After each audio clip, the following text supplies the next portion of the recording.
सादा जीवन उच्च विचार कर्पूरी जी की यही रही है शान। बिहार में 24 जनवरी की अहमियत राजनीतिक रूप से पिछले कुछ सालों में तेजी से बढ़ी है। इस दिन पूर्व मुख्यमंत्री कर्पूरी ठाकुर की जयंती के बहाने राज्य के मुख्य राजनीतिक दलों में उनकी विरासत पर दावा जताने की आपसी होड़ नजर आती है।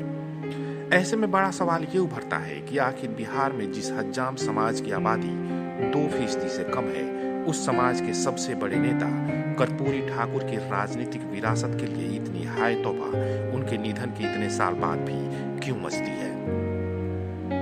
कर्मयोगी, गरीबों के मसीहा, विलक्षण व्यक्तित्व के धनी और समाजवाद के प्रतीक जननायक कर्पूरी ठाकुर ने अपनी जीवन यात्रा 24 जनवरी 1924 में शुरू की। समस्तीपुर जिला के पितौजिया गांव में इनका जन्म हुआ था। इनके पिता का नाम गोकुल ठाकुर था। कर्पूरी ठाकुर की प्रारंभिक शिक्षा ताजपुर के प्राथमिक विद्यालय और समस्तीपुर के बहुउद्देशीय तिरहुत एकेडमी में हुई। गांव पितौजिया से समस्तीपुर शहर के स्कूल की दूरी वे रोज पैदल ही तय किया करते थे। दरभंगा के चंद्रधारी मिथिला कॉलेज से अपनी पढ़ाई इन्होंने ट्यूशन पढ़ाकर पूरी की। वे स्नातक की शिक्षा पूरी कर रहे थे, लेकिन 1942 के भारत छोड़ो आंदोलन में शामिल होने के कारण उन्हें अपनी पढ़ाई बीच में ही छोड़नी पड़ी। इन्हें राजनीतिक साथियों के साथ 28 सितंबर 1943 को उनके स्कूल से गिरफ्तार कर लिया गया। यहीं से इनके राजनीतिक जीवन का नया अध्याय शुरू हुआ। राजनीतिक सक्रियता, संघर्ष और समाजवादी जुझारूपन के कारण वे बार बार जेल गए और यह सिलसिला 1947 तक जारी रहा। कर्पूरी ठाकुर हिंद किसान पंचायत की बिहार इकाई के महासचिव बने। कर्पूरी ठाकुर ने किसान, श्रमिक, शोषितों, दलितों और पिछड़ों के आंदोलन को बहुआयामी स्वरूप दिया। आजादी के बाद भी 5 बार उन्हें जेल जाना पड़ा। सोशलिस्ट पार्टी के उम्मीदवार के रूप में पहली बार 1952 में ताजपुर से चुनाव लड़कर विधानसभा में विधायक चुने गए। तभी से लगातार वे किसान सभा के सदस्य बने रहे। प्रारंभ से ही कर्पूरी ठाकुर डॉक्टर राम मनोहर लोहिया के संपर्क में थे। डॉक्टर लोहिया का उन पर बहुत गहरा प्रभाव था। 1967 में पहली संविद सरकार में वे उप मुख्यमंत्री बने और 1970 में दूसरी संविद सरकार में वे मुख्यमंत्री चुने गए।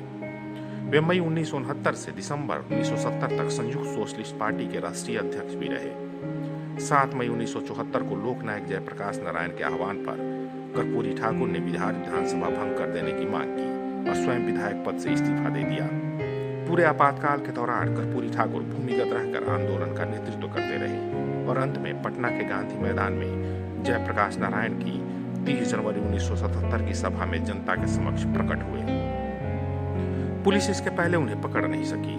मार्च 1977 में कर्पूरी ठाकुर समस्तीपुर संसदीय क्षेत्र से सांसद चुने गए। जून 1977 को बिहार की सेवा में लौट आए और 1979 के अप्रैल तक मुख्यमंत्री बने रहे। 1980 और 1985 के चुनाव में उन्हें पर्याप्त स्थान मिला और वे विधानसभा में विपक्ष के नेता चुने गए। कर्पूरी ठाकुर दलितों, पीड़ितों और शोषितों के सच्चे मसीहा थे, तभी उन्हें जननायक के रूप में जाना जाता है। राजनीतिक जीवन की शुरुआत से ही वो इस वर्ग के उत्थान के लिए संघर्षरत रहे। वे हमेशा अपने सिद्धांतों की प्रतिबद्धता, कर्मठता, कर्तव्यनिष्ठा और आचरण के कारण जन जन के बीच आकर्षण का केंद्र बने रहे। कर्पूरी ठाकुर के जीवन का महत्वपूर्ण काल विधानसभा के अंदर बीता। उन्होंने मर्यादित रूप से सदन को एक मंच के रूप में इस्तेमाल करते हुए जन समस्याओं को विभिन्न माध्यमों से रखने का प्रयास किया। एक विधायक के रूप में विधानसभा में उनकी भूमिका अद्वितीय रही। कर्पूरी ठाकुर अत्यंत मेधावी और प्रखर विचारक थे, जो हमेशा लीक से हटकर सोचते थे। उन्होंने अपना पूरा जीवन समता और मानवता की सेवा के लिए समर्पित कर दिया था।